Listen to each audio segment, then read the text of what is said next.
আজকে এই ডালটা আমি বানিয়ে দেখাবো। এটা হচ্ছে হর্স গ্রাম, এটাকে কুলঠি ডালও বলে আর কি। তো এই ডালটা ভেজানোর আগে এইরকম থাকে। আর এখানে আমি ডালটা ভিজিয়ে রেখেছি গতকাল রাত্রেবেলা, আজকে দুপুরের জন্য যেহেতু বানাবো। তো ডালটা ফুলে অনেকটাই ফুলে গেছে আর নরম হয়ে গেছে। এই যে আঙুল দিলে এরকম ভেঙে যাচ্ছে, নরম হয়ে গেছে। এবারে ডালটা আমি সেদ্ধ করতে বসাবো। তো কুকারে আমি জল সহই ডালটা দিয়ে দিচ্ছি।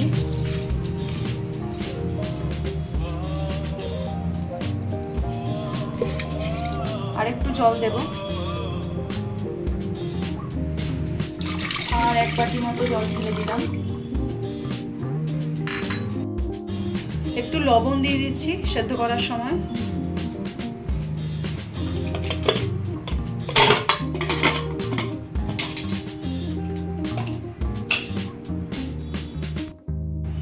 এবার এটা একটু সেদ্ধ করতে বসাই, মোটামুটি 3-4টে পর্যন্ত সিটি পড়ুক।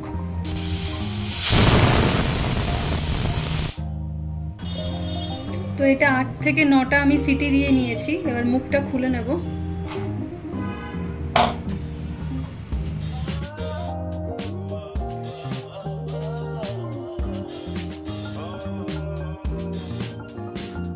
ডালটা এবার বানানোর জন্য আমি একটা কড়াই বসিয়ে দিচ্ছি গ্যাসে। কড়াই গরম হয়ে গেলে ওতে একটুখানি সামান্য পরিমাণে দিয়ে দিচ্ছি সর্ষের তেল।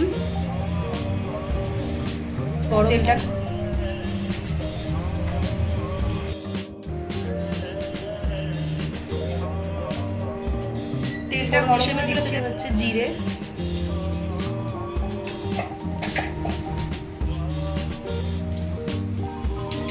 তেজপাতা, শুকনো লঙ্কা মাঝখান থেকে ফাটিয়ে, একটা কাঁচা লঙ্কা মাঝখান থেকে ফাটিয়ে,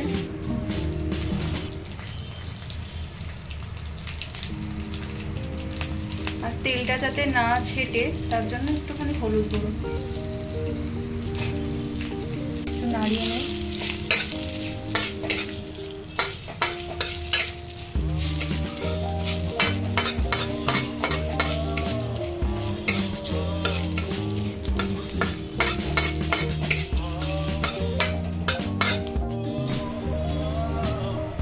প্রায় 1 চামচ মতো আদা জিরে বাটা দিয়ে দিচ্ছি।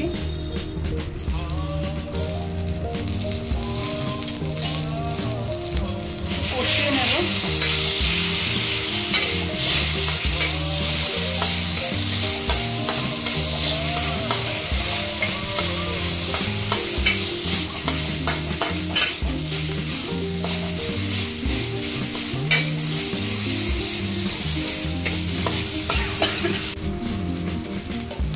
এটা কষানো হয়ে গেলে এবারে সেদ্ধ করে রাখা ডালটা দিয়ে দেবো জল সঙ্গে।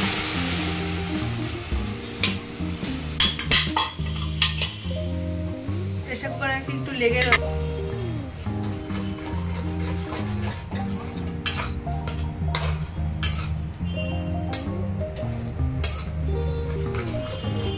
আমি তো ডালটা সেদ্ধ করার সময় একটু লবণ দিয়েছিলাম, তো পরে যদি প্রয়োজন হয় তাহলে লবণ দিতে হবে, নইলে পরে দেওয়ার দরকার নেই। তো আর একটুখানি হলুদ গুঁড়ো দেবো, একটু হলুদ গুঁড়ো দিয়ে দিচ্ছি।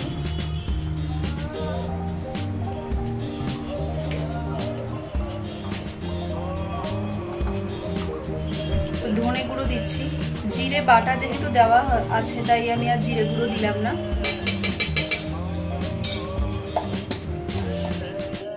একটু নাড়িয়ে নিই ভালো করে।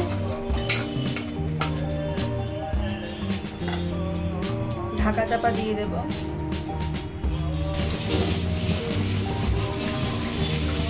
এবারে ঢাকা চাপাটা তুলে নিই। জল অনেকটাই টেনে গেছে এবং ডালটাও ভালো সিদ্ধ হয়ে গেছে, আর জল আমি টানাচ্ছি না।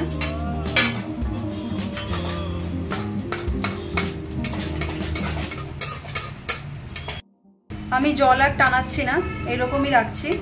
এই মতো অবস্থায় গ্যাসের ফ্লেমটা বন্ধ করে দিচ্ছি।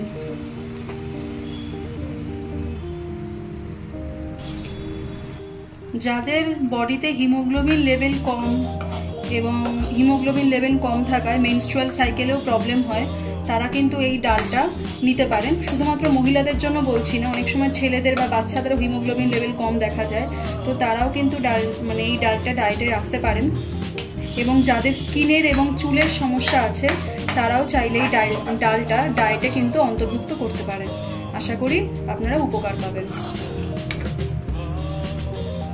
দেখা হচ্ছে পরবর্তী ভিডিওতে। সবাই ভালো থাকবেন, সুস্থ থাকবেন।